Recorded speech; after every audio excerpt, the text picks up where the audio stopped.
is Sony. Welcome to my channel, The 30 Peace Sign.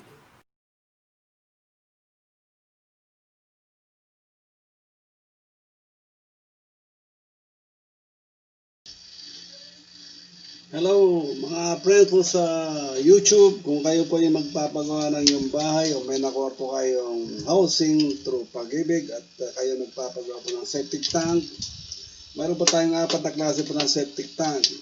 Tulad ng tinukoy ko sa aking nakaraang video, mayroon po tayong reinforced concrete septic tank. Ito po yung buhos, mayroon po siyang forma. Pupormahan po yung septic tank, bubuhasan po natin ng konkreto. Gamit po yung class B na mix. And then pangalawa, mayroon pa tayong concrete plastered CSB. Ito yung pangalawa pong klase ng septic tank. And then mayroon pa tayong prefabricated asbestos. And then pang-apat, mayroon pa tayong plastic o mayroon din tayong thin metal sheet. Kaso nga lang, yung iba rito is hindi ganong mabangos sa public dahil po sa kanilang questionable durability at saka yung cost. So ang mabenta po nito na ginagawa para po sa septic tank is yung reinforced concrete septic tank at saka yung concrete plastered CSB. Pero malibit pong ginagamit po rito is yung plastered concrete CSB.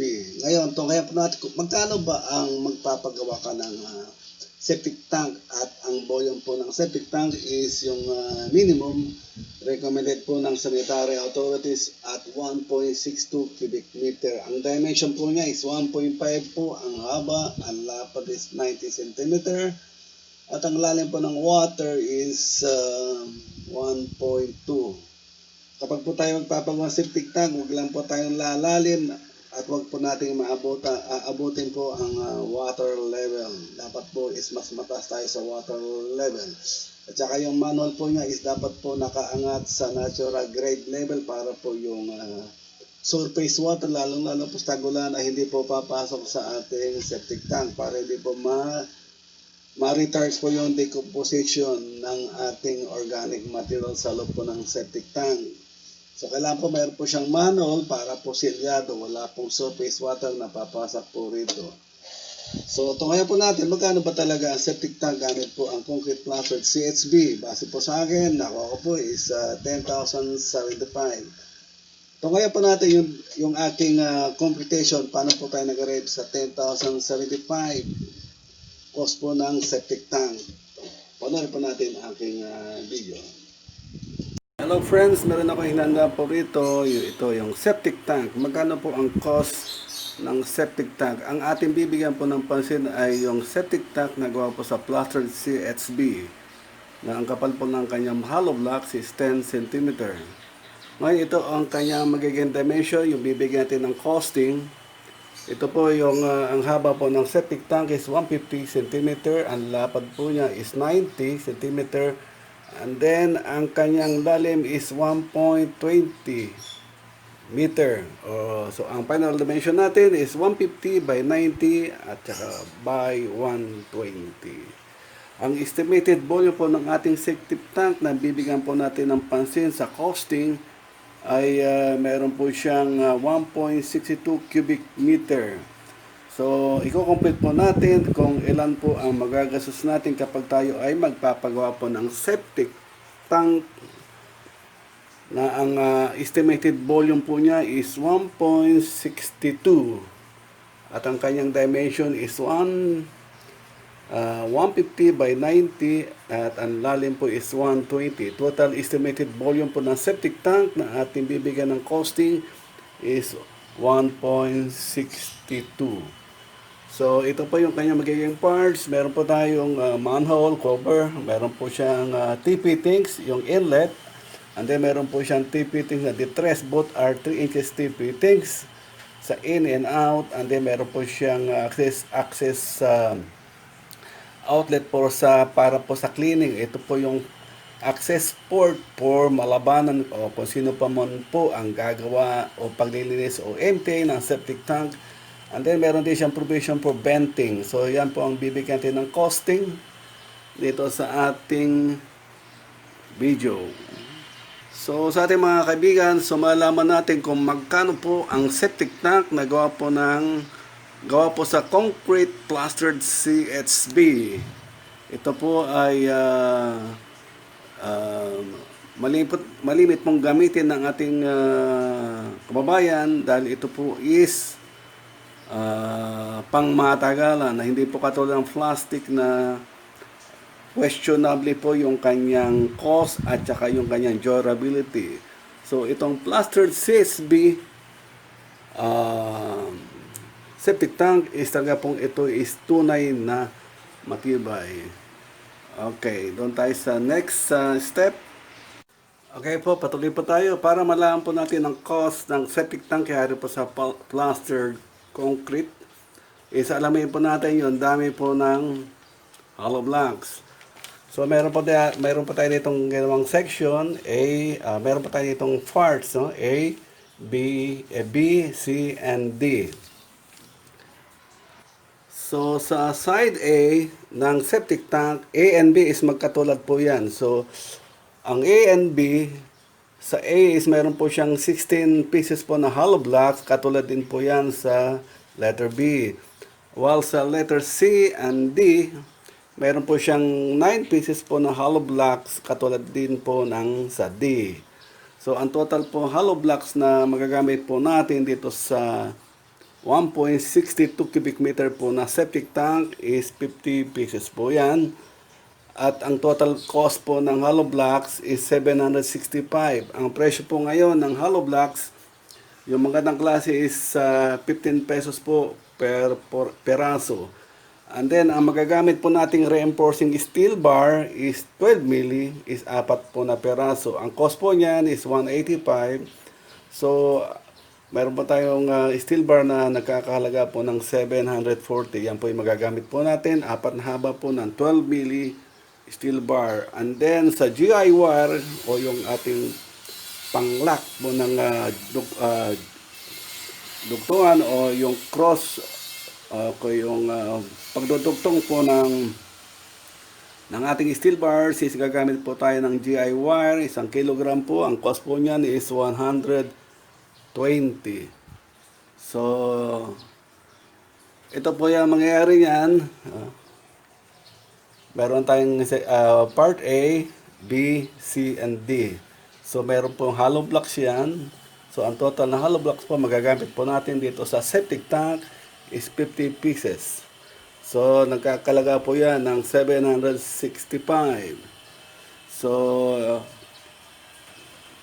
sunod po tayo sa next topic, sa cement, sand, and gravel.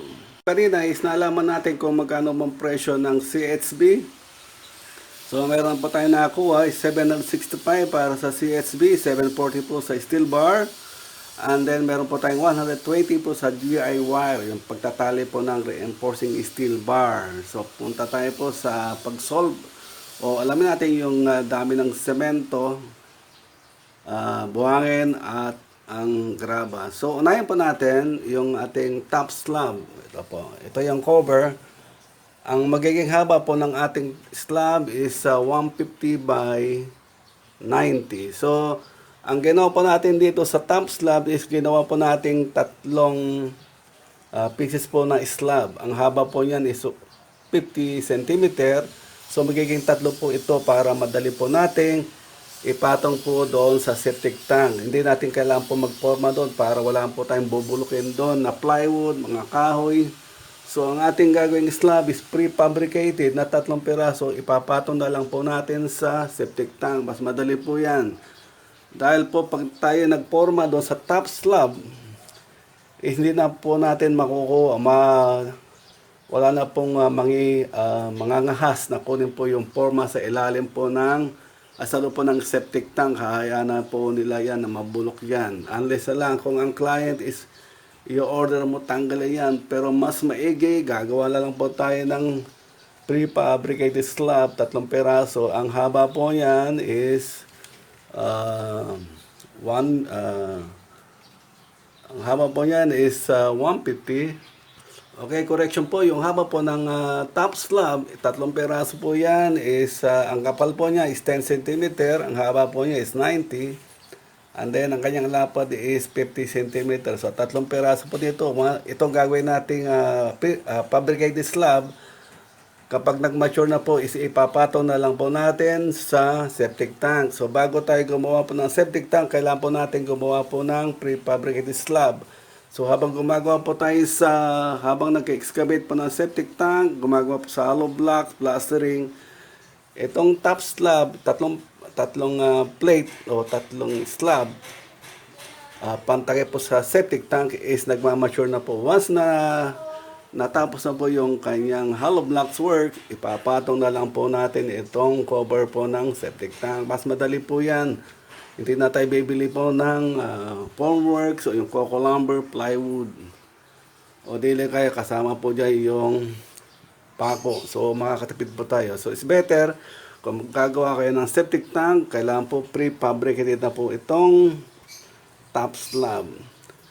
Kasi kung gagawin po natin, ang haba po niya is 150 ang haba, medyo mabigat po yung slab pag ating bubuhatin. So it's better, gagawa po tayo ng tatlong slab na ang dimension po niya is 50 by 90, ang kapal po is 10 cm.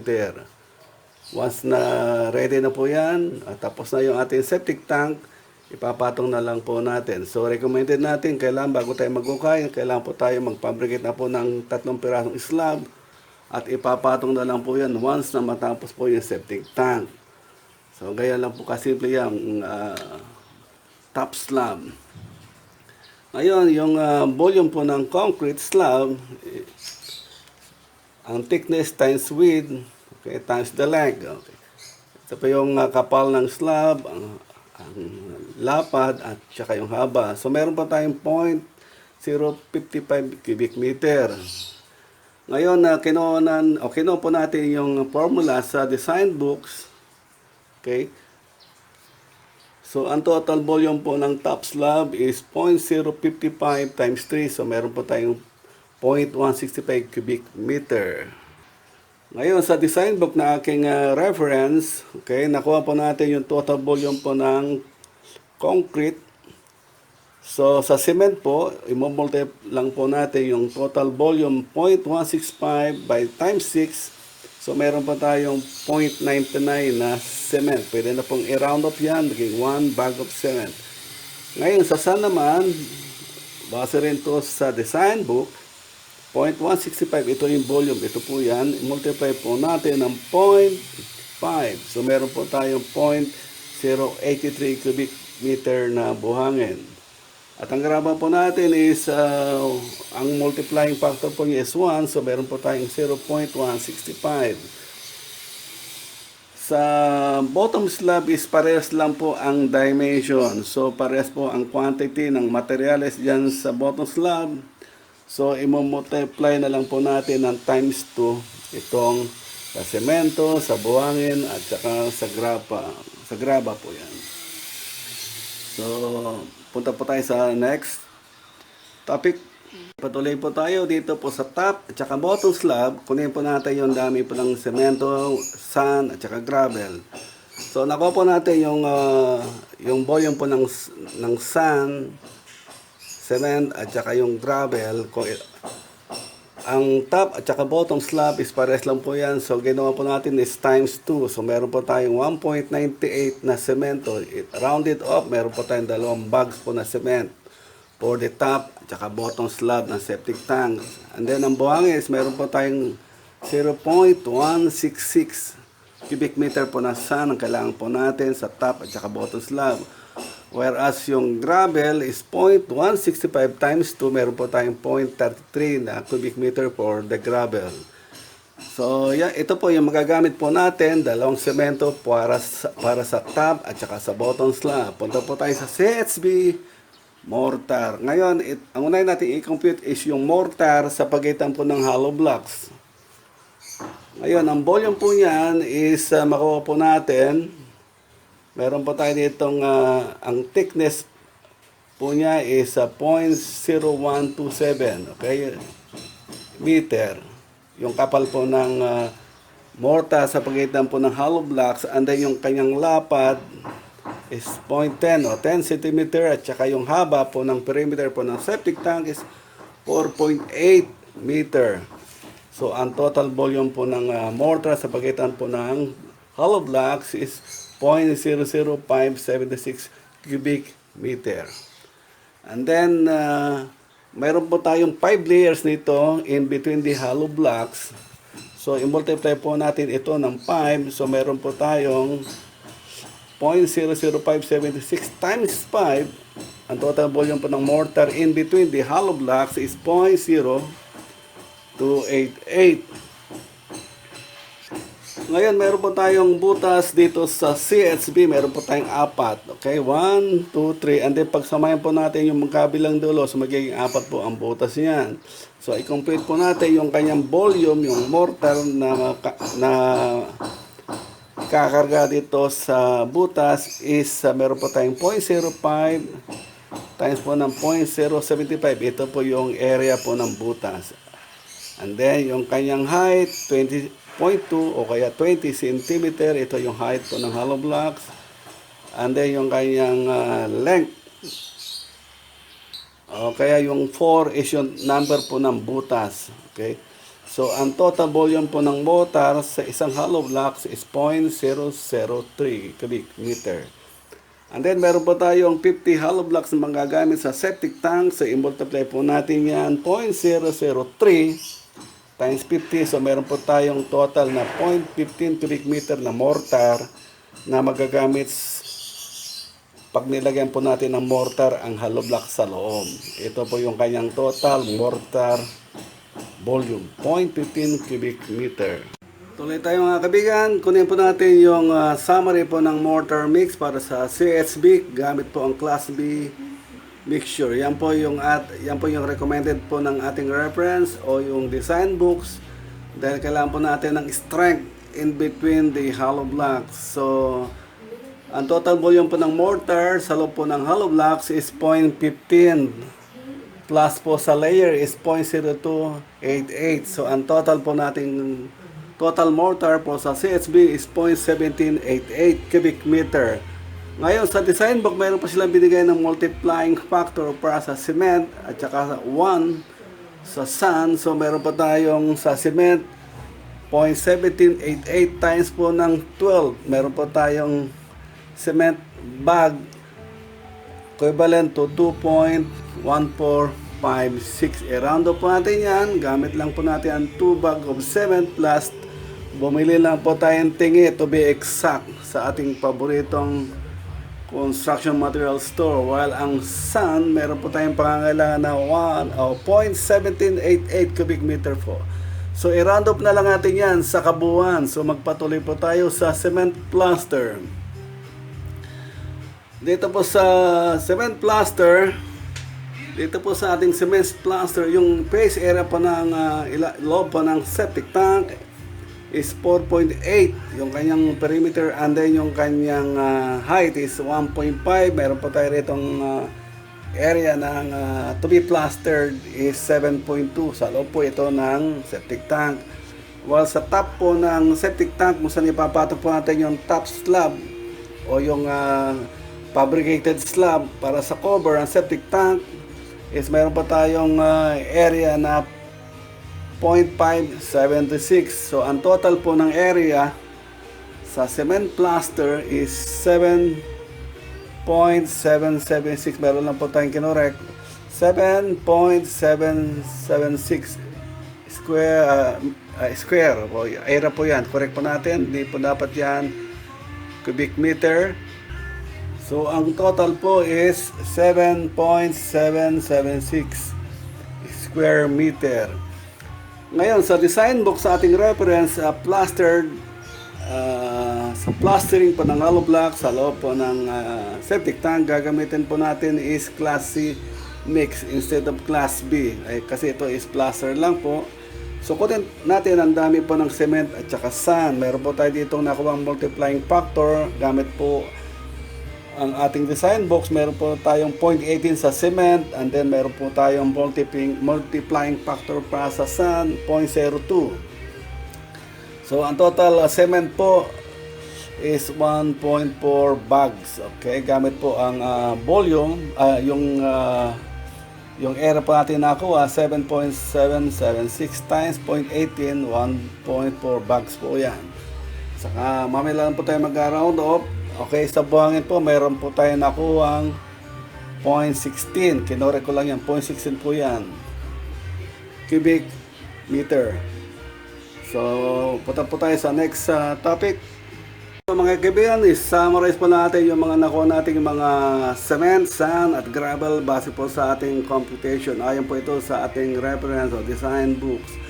Ngayon, sa cement, doon po sa ating bottom slab at saka sa top slab, mayroon po tayo nakuha 1.98 bags of cement. And then sa CSB, mayroon po tayo nakuha 2.146. And then sa plaster, mayroon po tayong nakuha 1.4 bags of cement. So, nakuha po natin ang total 5.53. I-round up natin yan. Gawin natin 6 bags. Yun, ginawa ko pong 6 bags. At wala po tayo makukuha ang tingi niya. Pwede tayo kumuha ang tingi. Depende po yan sa ating sa ating malapit na construction material store. Minsan po dito sa amin is nagbebenta po sila ng tingi.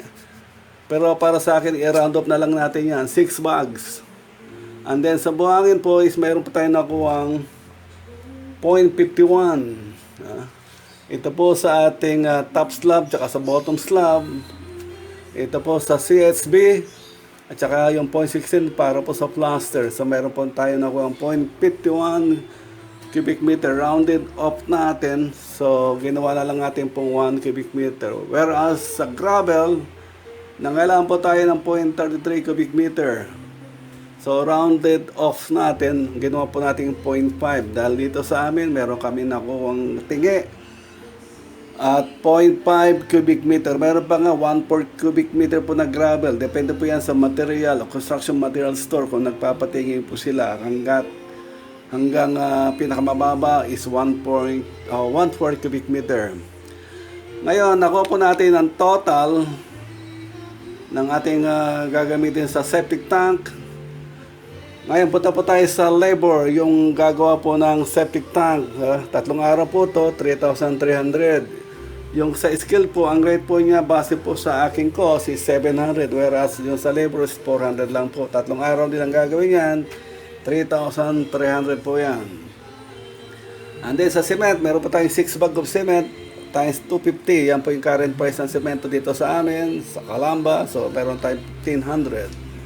Sa buhangin, kailangan lang po natin ng 1 cubic meter, 500 po ang cost niyan. So, meron tayo itong 500.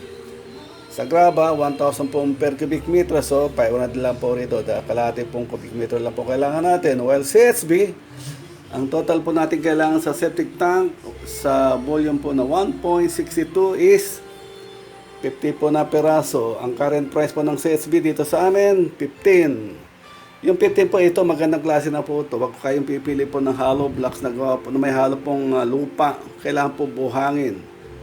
At sigurado kayo rito matibay. Kasi yung may halong lupa is naagnas po yung katagalan. So mandatory kapag ang hollow blocks yung may halong lupa, obligado kayo mag-plaster. Whereas sa primerang klaseng CSB, gamit po yung buhangin, kahit na manipis lang yung plaster, tatagal po yung hollow block. So ang cost po ng magandang hollow block is 15 dito po sa amin. So, mayroon pa tayong 765 pesos po na pangailangan. Mayroon din po tayong reinforcing steel bar, 12 mili, 4 na piraso po kailangan natin dyan. Ang cost po niya is 185. Mayroon po tayong 740. GIY, kailangan po natin yan para ibahin po natin yung steel bars, 120 po yan per row. Yung excavation is, ito po yung mga labor. Kukontrata po kayo ng labor, 2 tao, kaya po yan ng 1 araw. Ang lalim po yan is around 1.5 meter. Okay? Kapag nahukay na po yung para sa septic tank, dito na po papasok yung skill at saka yung helper. So, yung pipe and fittings na dito as para po sa ventilation, meron po tayong pangailangan dyan na 850. And then yung fitting po sa loob ng septic tank, yung inlet at outlet, okay, 2 piraso yung T. Meron po tayo itong 200 na magagastos. And then sa clean out, kasama na rin po yan sa 200. And then yung manhole cover, nag-allocate po ako dito ng 600. So ang total cost, kung kayo ay magpapagawa ng septic tank, is 10,075. Rounded up, pwede po tayo dyan sa 10,500. Ngayon, kung mayroong kukontrata sa inyo na gagawa ng septic tank, ang total volume po is 1.62 at 1,100 o 11,000 pala. Pwede na po yan, tanggapin na po ninyo yan. Huwag lang aabot po ng 12,000, sobra na po yan. Ngayon, kung lumabis po ng 11,200, walang po aakyat hanggang 11,500. Pwede na rin yan. Basta lahat po ng hollow blocks, yung butas po ng hollow blocks, dapat po mayroon pong mortar po yan. Kasi pag void po yan, wala po strength ang hollow block. So kailangan po lahat ng butas ng hollow blocks, lagyan nila ng mortar. So ang ating cost po ng septic tank, concrete plastered CSB, is 10,075. Okay. Up to 10,500. Kung may kukontrata sa inyo, labor and materials at 10,500 up to 11,000. Pwede na po yan. Tanggapin na po natin yan. Hindi kayo talo dyan. Thank you very much for watching. Thank you for watching. Please subscribe. Detective Peace Sign.